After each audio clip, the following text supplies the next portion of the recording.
Winning Women's Wednesday. Woo, Studio USA. And I definitely have some winning women here. I am woefully outnumbered. Yeah, I am woefully outnumbered. It is there was 4 non-blondes back in the day. But, I remember. Yes, but we've got 3 actual blondes. So I don't know about actual.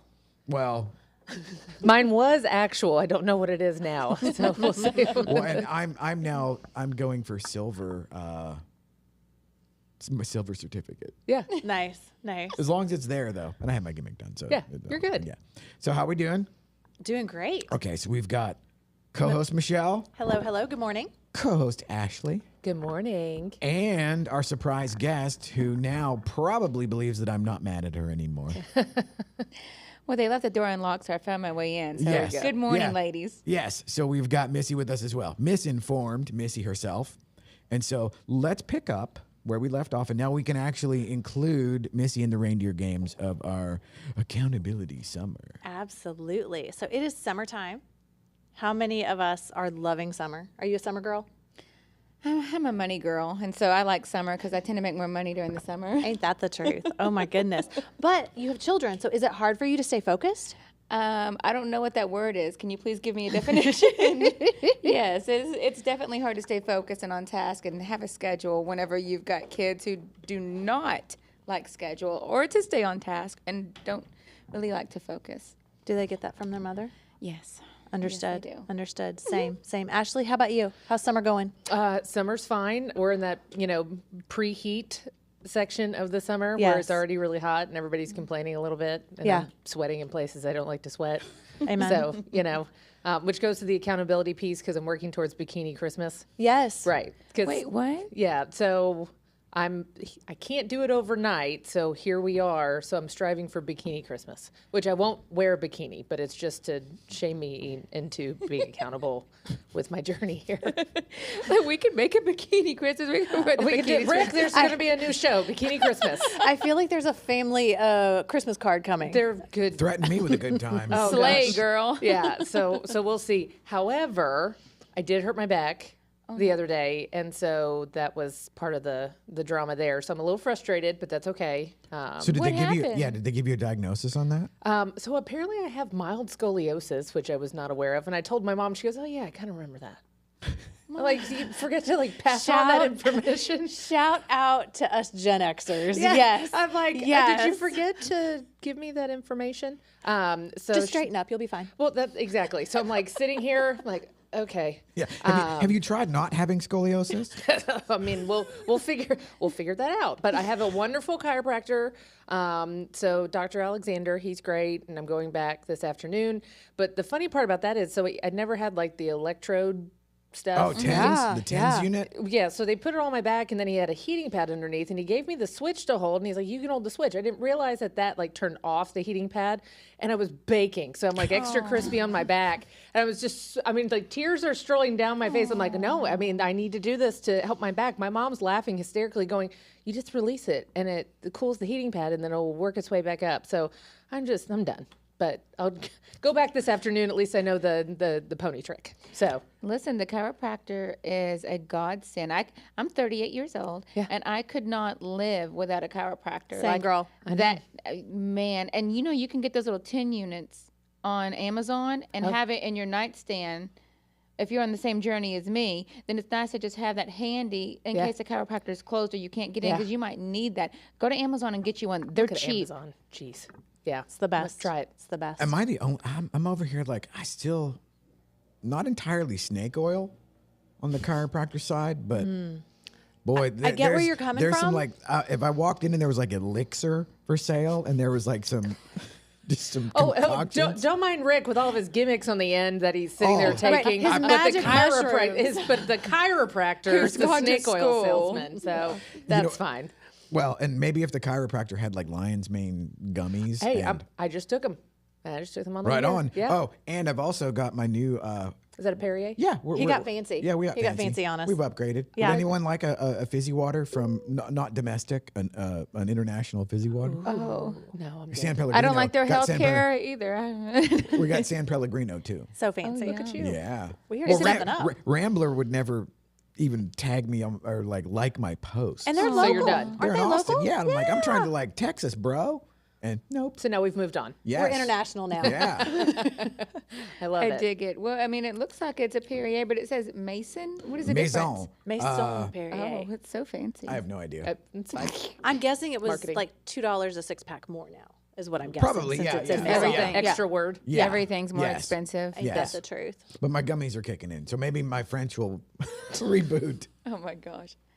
Love it. Okay, so let's get some accountability from the Oracle. Oh, What are we okay. thinking? Talk amongst yourselves. Okay. Okay. Oracle? So let's kind of recap what everyone was supposed to be doing. So I know, Rick, you were supposed to have some sessions with your accountant. Yes. That doesn't sound fun. Yeah, and just to that, I will be filling out line item spreadsheets this afternoon. So I've gathered most of my resources. Good job. But Good like job. Historically accurate for me, the appointment is tomorrow. So they will have approximately 17 seconds to look over anything Excellent. to actually for their Excellent. consult. Yeah. Okay. I like So, it. yeah. So no, I'm just keeping on. It's on brand. But you're being accountable. You're doing what you're Yes. supposed to do. So for me, I was supposed to post a blog on Not Short Stack, which in fact is pancakes, and I did end up making pancakes a couple days later. God, I love pancakes. I know, me too. They were so good. But I was supposed to post a blog on Substack, and I did. Okay, good. I did it. And then tell us what you were supposed to do. I was supposed to continue doing my Pilates, and then I hurt my back. And So then I'm less very- vodka. Weren't we doing less vodka? Yeah, Okay. And no one really gave you a definition of what less would be, so Yeah. that's fair. it is fair. I did Yeah. less, Okay. Okay. and then I'm going back this week. So what I'm trying to do is just like pool vodka. Like, how's that? Right? Because you get in the pool. And like, yeah, Oh, that vodka. okay. Okay. So Got it. Yes, That makes sense. So Okay. during the week, I'm doing well, but hopefully my back will be better in the next Yeah. couple of days, so I Yeah. can get back because that's So really a bummer. But here's the question. Yeah. If it's becoming a habit for you and it's becoming something that's going to be a part of your life and you're enjoying it, you'll find that you miss it while your back is hurting. Are Oh, I you missing know. it? No, I am missing it because Okay, I was good. seeing I was seeing some improvement for sure. But Dr. Alexander also readjusted both of my hips while I was there, and that was part of trying to get some more mobility with Yeah. doing the Pilates and stuff like that in my hips. So it's like I kind of did the fast track a little bit by Yeah, him for getting sure. in there. So we'll see. Good job. No, only if he can cure my mild scoliosis that I had for 39 years. We'll see if that works. There's really nothing more Gen X than that right there. Oh, man. Oh yeah, I kind of recall something like that. Okay, thanks. Yeah, Thanks so I much. caught a little bit of deja vu there. Yeah. Oh, yeah. Just rub some dirt on it. Yeah. That Just happened, go outside. That happened when you were 5. Yeah, you're fine. It's good. Mom. Yes. So You're awesome. like, no, I've had this spine the whole time. Yeah, no, it's good. Yeah, but I just love how he looks at me. Were you aware you have mild scoliosis? Nope. Got it. Okay, keep going. Yeah. So great. Yes. Yeah, it is. So, Missy, hearing our ridiculousness, what's something you would want to focus on? Well, to be honest with you, the thing that I can't stop thinking about this past week is the real estate market and what's happening in it. I feel like it's gotten a little stagnant. I feel For like sure. every listings across the board are having to have price drops, and buyers are being more reclusive that are doing financing. It's the cash that I see that are more aggressive right now. And so I'm just trying to get a bead on the market, to be honest with you. I'd love to hear what y'all have to say, if y'all have any remarks on what the market's done this past week. Well, the market's been sucky. That's my professional statement. It's so strange, but obviously it's house to house, it's city to city, it's neighborhood to neighborhood right now. It's gotten very hyper local, which Yes. the market's always been. But I think we've seen the last few years there's been some grace because people were just trying to find inventory, so they were willing to push out. And now I think they're getting super specific and hyper local again. I mean, I had two buyers in a matter of 48 hours. One went 60 over ask to get the house. The other one got the house for 30 under ask. Wow. And so you sit there and you look at that and you're like, wow, how does that? And it was Frisco Allen? it was McKinney, and the other one was Las Colinas. Oh, okay. Yeah. Wow. So it was just really interesting, but it also has to do with pricing. Absolutely. And how the home is being presented. Not as much as condition, because they can be in good condition, but if they're not presenting it appropriately, and I think that's what we saw on the one house, I feel like they priced way too low And then that obviously set up the excitement factor and everything else. And then it was just very well presented. It was still a family was living in there. They have very good taste. And so it was nicely presented and staged versus the other one, the family had moved out.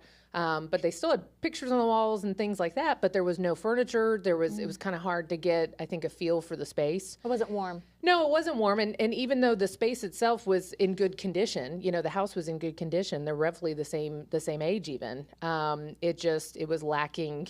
It was lacking, the warmth and the ability to really see what it was going to look like for them. And it looked out for that second couple because they're getting married and they were able to get $20,000 in closing costs. Amazing. And then another 10 to 15 off the sales price, which was great. So no, it's proven itself to work, but it's that hyper local market I think that we're just having to look at. Absolutely. Yeah. No, that's good stuff.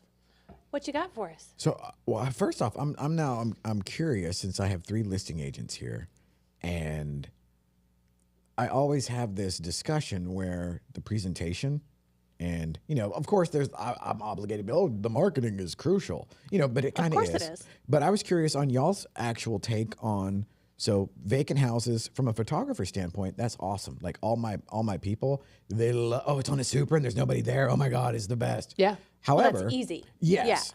Yeah. But however, on the flip side, what are y'all's take and position on staging, virtual staging? The sort of almost doing a makeover on a given property. And because I have some agents that do it every single time. And I have like one, shout out to Andrea Miller, who is a total killer.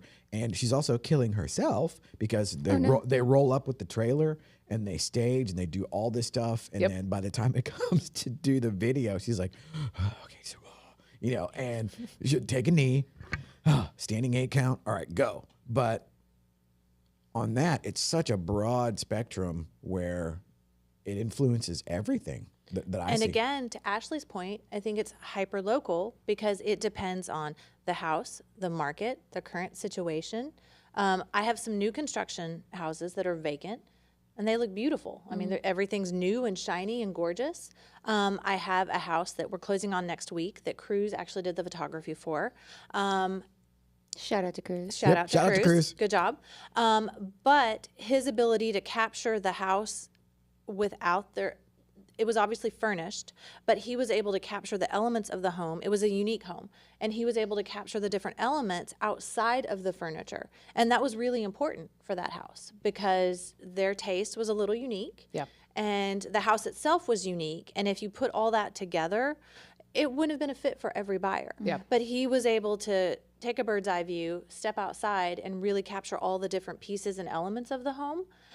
So in that instance, I think that the home being vacant could have been better.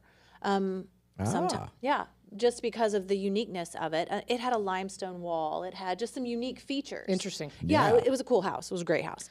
And then on the flip side, there's some houses that need furniture, and sometimes not the furniture that the homeowner has picked. So I'm a sadist, which is why my back hurts.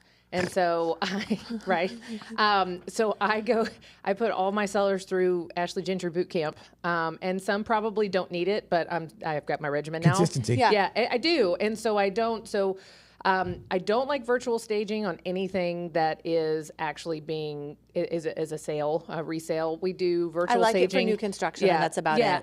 I'm good with, we do it on our rentals, on some of our rentals on our property management side. And I think that's helpful just for people to be able to visually look back and see how their stuff's going to fit in the space. But it's a much more transactional environment.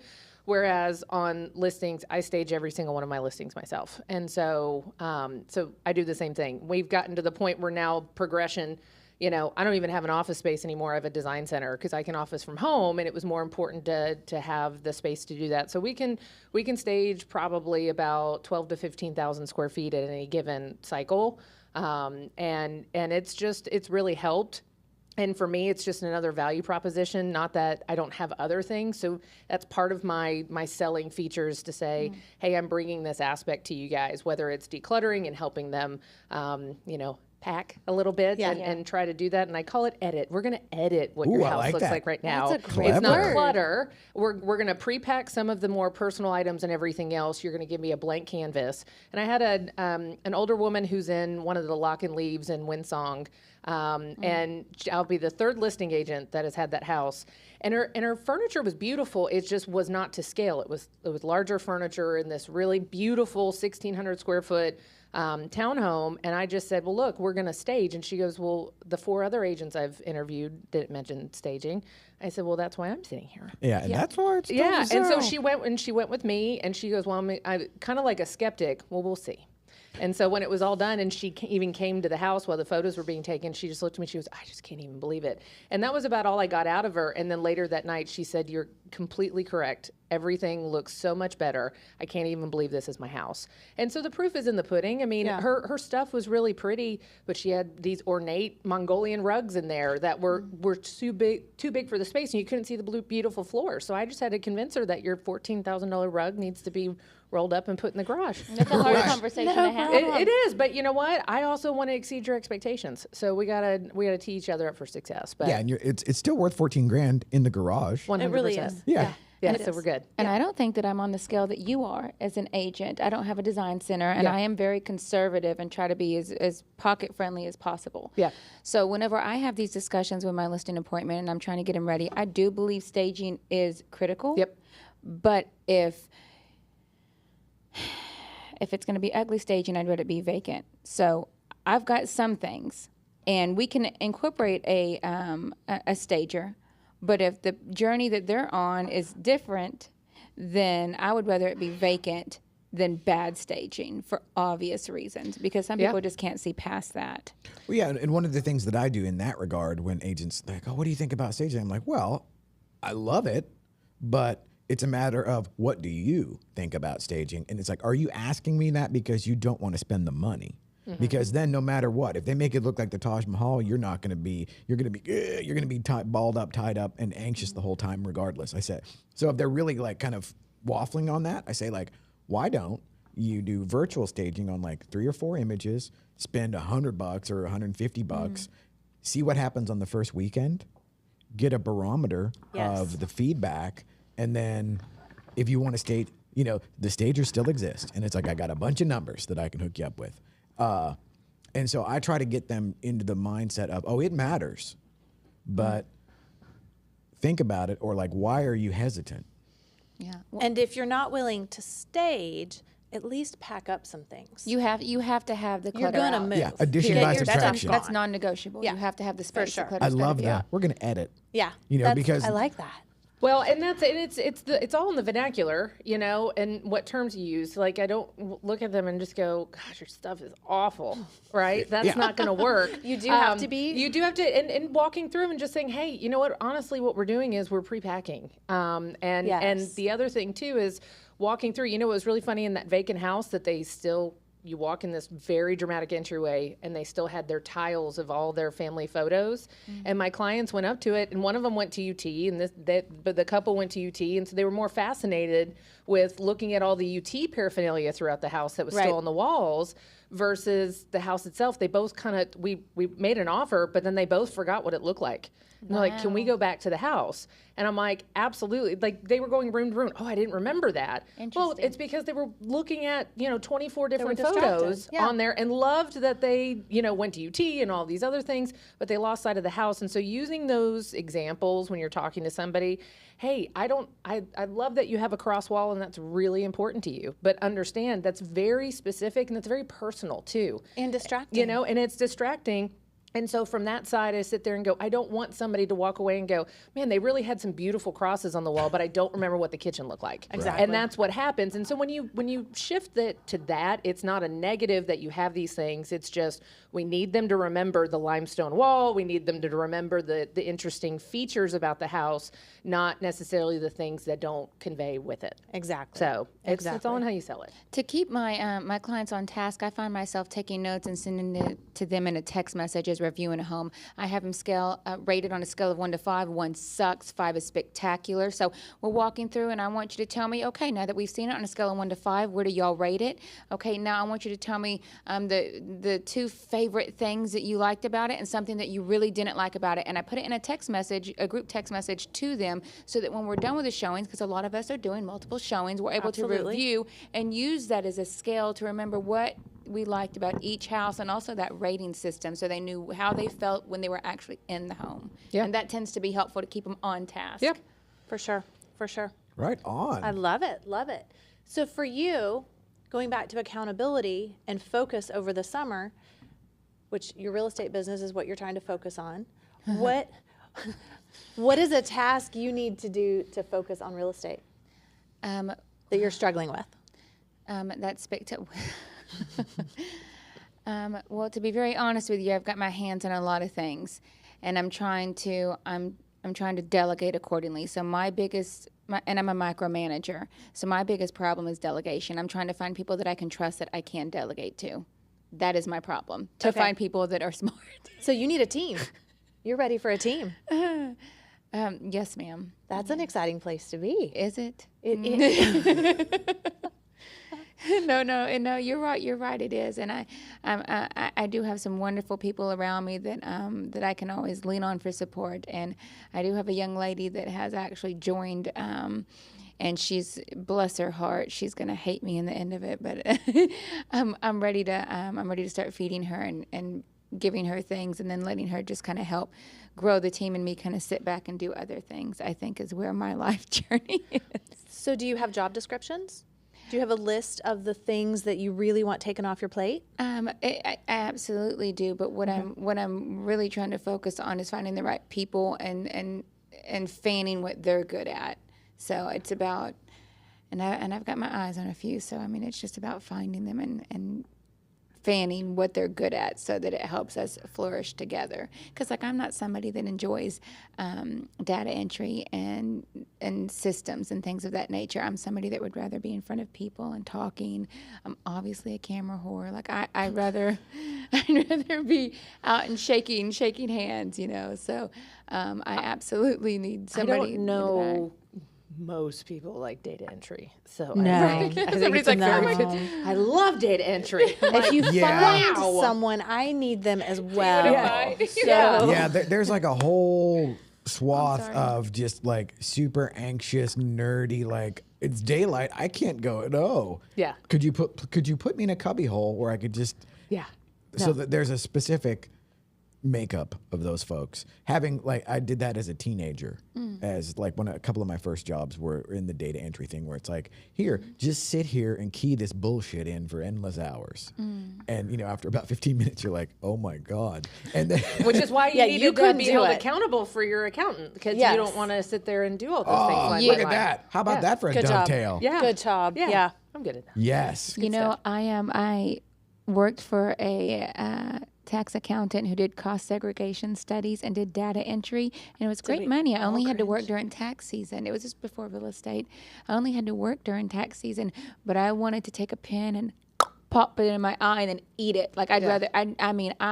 For somebody like me, it was sounds awful. I'd rather be in prison. Oh, it was. That's a whole nother show. Yeah, I absolutely despised having to do that, because we had to read the blueprints and then do the data entry on the Excel sheets and and I actually did it. It was in Las Colinas, and this has probably been 1988 or 89. It was a giant furniture company in Las Colinas, and this was whatever it was, AS400 or whatever, the old-timey computer where it's just green. Oh, yes. There's no mouse. There's no It none of this was shit. AS400, and it had the screen that you looked into. Yeah. It was that's awful. Wow. And it would literally be purchase orders that were just every color of the rainbow, every size and form factor from all over the country, these corporate purchase orders where you literally just enter the SKU numbers. Well, but here's the deal. Everybody had to do it because there was no type of automation or systems that actually pulled that data in and populated it. So those were all of our first jobs. They were so bad. Yes, so or bad. telemarketing. Yeah. Yes. That was another one. Yes. Yes. We could do a whole show on our Oh my worst God. jobs. Yeah, and so now for my accountability, what I'll be doing later is, so they give me a little, there's a portal that I have to upload the docs to. Oh, wow. Yeah. And they're kind of whipping my ass on things like, okay, so I have credit cards in my name, but I buy things only for the business. So for example, Sure, we do the same we thing. may or may not crash drones periodically. Right. And there may Everyone look at Cruz. Oh, and he's gone. yeah, he's gone. Okay, he's crashing a drone. But exactly. There it goes. And we may or may not have done it more than once on a day where the morning job crashes, the afternoon job needs a drone. Okay, so you got to go buy one real quick. Yes. Yeah. And so the easiest road to Rome on that was get a Best Buy credit card that is only used for that. Right. So that no matter what happens, I can go to Best Buy and get a drone. There you go. But the accountant doesn't like that. They frowned. Yeah. You know what? I'd tell my accountant to get over it. You know, you're not going to like a lot of things that I'm going to bring to you, but you're going to figure it out, right? And you're going to keep me out of prison. Yeah, Yeah, absolutely. That's the goal. Yeah, the goal is time served or get a good behavior. Ashley, I don't know that we can write off one more total wine order. Yes, you can, and you will. You will. Yeah, make it happen. Make it happen. And for me, there's the part of me where at a certain point in time, I would have felt like, oh, I'm just doing this wrong. I'm just whatever. But now I'm more like, dude, I make this up as I go. Right. Like where were you when, where were you when the drones were crashing? Yeah. Or how would you do that?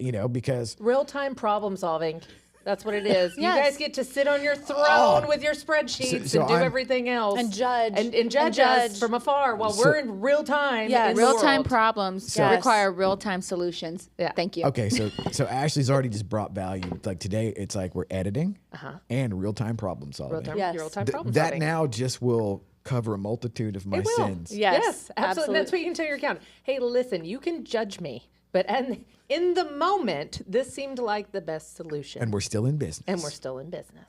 Yes, sir. So what about you guys on your accountability? So are you doing another short stack? So the first short stack, I kind of got lucky because all I really had to do was an intro. Like that was what they suggested.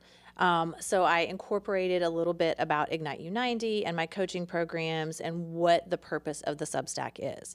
So by next Friday, I've got to do a real, like, raw Substack. So, and it's going to actually be about, I'm trying to decide if I want to discuss burnout or summer scheduling. So, What is short stack? What are you talking about?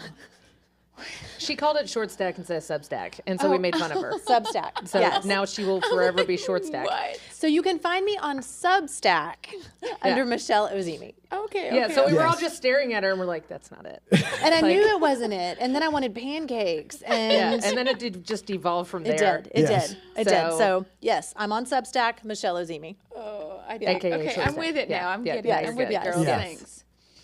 Oh, man. So for you, what can you do to set yourself a deadline and a timeline? Because you could go on this journey for the next 5 years looking for the right person. I'm very intentional with my time. I'm not somebody that watches TV, and I'm not somebody that that relaxes. I've worked full time since I was 14 years old. I graduated high school early, and I don't know any different than to be a workhorse. That's just who I am as a person. So, with that being said, I usually can facilitate delegating minimally and just taking on all the weight. Now that I have a 2-year-old and a 14-year-old, and my oldest 37-year-old, I'm counting the husband as a child. That's what we do. We also have to block out time for family as well to Huge. make sure things, work in the household like they should. So time blocking and looking for opportunities. When you're Missy, you really can't take opportunities to be lazy. I have to, if I see a moment to where I can work on something, I have to seize that moment. So if the baby's asleep and the husband's on the TV, I'm pulling up my laptop and I'm trying to focus on getting that next thing done that I need to get done. Or if I'm sitting in a meeting and they get up to go to the bathroom, I'm looking at the text and I'm trying to, post that piece of content that needs to be posted. I do run multiple businesses, so I'm constantly trying to seize every second of every day so that it's productive. I'm very intentional with my time. That's why a lot of times when Rick says be here at X time, I am here at that time because I'm in my car doing something else up until that moment. And whenever I get tired, I try to make sure that I'm getting the rest that I need. And the most important thing is to listen to my body so I don't crash and burn. And I've been able to kind of get through it to this point. So I think it's just about not being lazy and taking care of your body and trying to, and it's a struggle. I'm not saying that I'm great at this game. I'm just saying that this is the mindset that I have. Just try to be intentional with my time and trying to make sure that I'm getting the rest that I need and making sure I time block for the family, because, that's what we're doing it for. Absolutely. Right? So Absolutely. that's kind of where my space is with that. Gotcha. I'm doing the best I can, girls. And some Jesus. I sprinkle some Jesus in there. Gotta have some Jesus for sure. Ashley, what's next for you? We'll see. I get my back better so I can jump back into being a little bit more disciplined there. But yeah, I don't really know. It was kind of funny because I'm still going through. I'm halfway through my presidency with Metrotex and everything else. But What's that's that when. like? What a year for you. Yeah, I wouldn't, again, built for chaos. So it's like, if it was real calm, this would be boring. Right. But it's exciting. And so I think really what I want to do is to your point with being intentional with my time, I also want to be impactful with that time that I spend. And so, I went to Justin, who's our new CEO, and I said, so I'm not going to have a job next year. And he said, what do you mean? I said, well, I have my career, I have real estate. That's fine. That's what puts food on the table. Right. I said, but I want to have a job. So what are we going to do? Because I need the next iteration of because it also fills my cup because I'm being impactful in the industry and everything else we did. We did just last week. We had the broker summit, which you were there for. It was amazing. It was so great. It was, oh my That gosh. looked packed. It was great. packed. There wasn't any more room. And we had fun. So much fun. Yeah, we had probably equivalent to about 10,000 agents represented by the brokers and managers that were in that room, and so many that have not been there before. But it was the whole aspect of, if you build it, they will come, instead of just trying to get the bodies in the door, which also is with business building and stuff too. You got to build something that's attractive. And that's the whole point. Is it's like, we want leads, we want to do this, we want to, build our business, but did you build something that's attractive? Is it attracting the business that you want? And I think from the Metrotech side, to really see it come to fruition, we've had all of these ideas. Rick, I've been talking to you about this stuff for the last 2-3 years, and sitting there, what do we need to build so the agents and the affiliates and the brokerages come back to the table, and we're finally making that headway, which I text Justin when we were done, and I said, hey, I just want to let you know what an amazing day, and I'm so proud, to work alongside you, and we couldn't do this without you. And he just texted, he said, I just popped the bubbles, and I was about to text you the same thing. So when you have that synergy with the people that are around you, to your point, what you're trying to look for, like, there's no ceiling. And I think that's what's really neat. So I'm going to miss some of that, but I think that's preparing me for what the next iteration is. So maybe doing a little bit of searching on figuring out what that looks like, that I want to build up to. Where does somebody like you see yourself in 5 years from here? Yeah, that's a really good question. Independently wealthy. Yeah, that's one of those. That a girl. We're gonna manifest that. There we go. Right, manifest that. I really enjoy, and I think taking from what I get from my service with Metrotex is probably more on the speaking side, is something where I think that's really the next iteration for me, and so we'll see what that looks like, though. TED Talk. Yeah. I love it. I really like to be impactful, and that's why I love being around Michelle, because I feel like, when you speak, with edification and intentionality and everything else, it's amazing what you can do and inspire in the same room. And so that's why I love to sit here with people like you guys. Oh, you're When so my- sweet. God. I'm always blown away almost on a daily basis. So I have this massive amount of gratitude when I come in and the lights are off or whatever, because this used to be a barbershop, less than 9 months ago.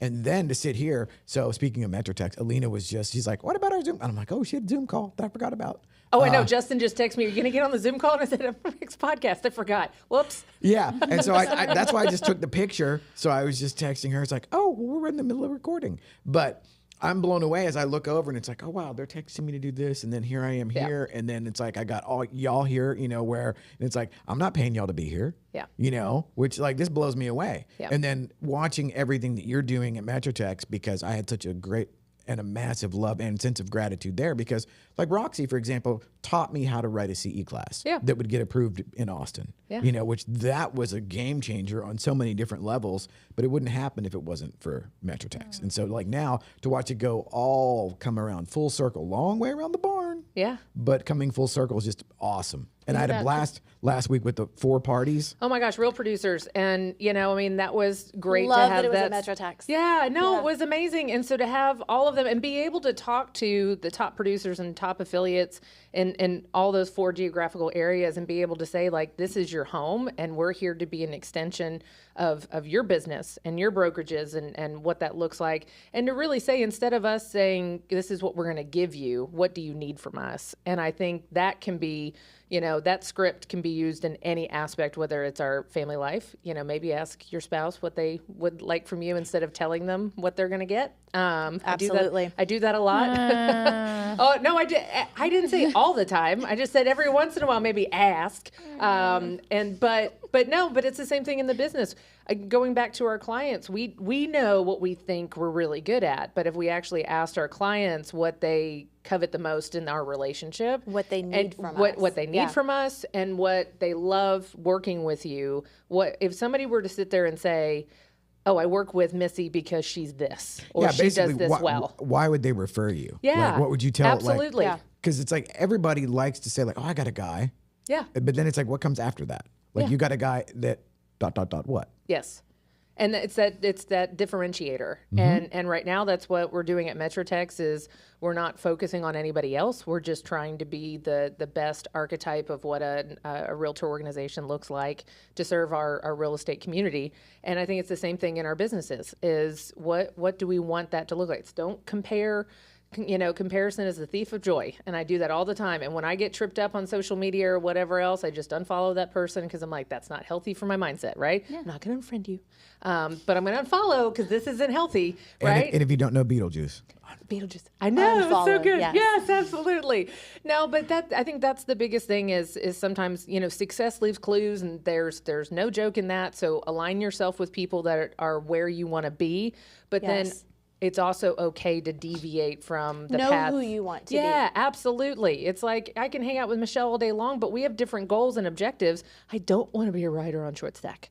I don't. That sounds awful. Understood. But how did you get there, and how did you carve out your objectives, and what are you looking at there? And what then, can you learn? Yeah, Yes. absolutely. What can I learn from you, and then go down my own path? And I think that's just really important, whether it's personal And or we can go together. Yeah, we can go together. Yes. That's community. It's community. It is, and it's so important in our industry today. Yeah, especially for women. So much so for women. Awesome. And Rick can come with us. Yeah. Well, this one goes in the win column for you women. Absolutely. And me. And you. Thanks for being here, Missi. Yes. That was so fun. Guys. So I'm Missi and I grateful. have another announcement, or an announcement. I guess there wasn't really I'm an not announcement. announcing anything. Are we Oh, announcing okay, things? never mind. I mean, what do we want? I mean, Rick, We you, might. You're the bus driver. There's a greater than 0 chance that there will be an announcement at some point in time. Love that. We Good. love announcements on the show. Yes. So, yeah. Cool. All right. All right, Well, then. see you Gotta guys wait. next week. As soon as the ink dries, we'll hit the mic. Oh, okay. She said that. Yeah. Got it. All right. Understood. Yes. Hey, We can Winning annou- Women's Wednesday. Another fabulous day. Yes. Yes. Thanks, Thanks, guys. guys. Thanks. Bye.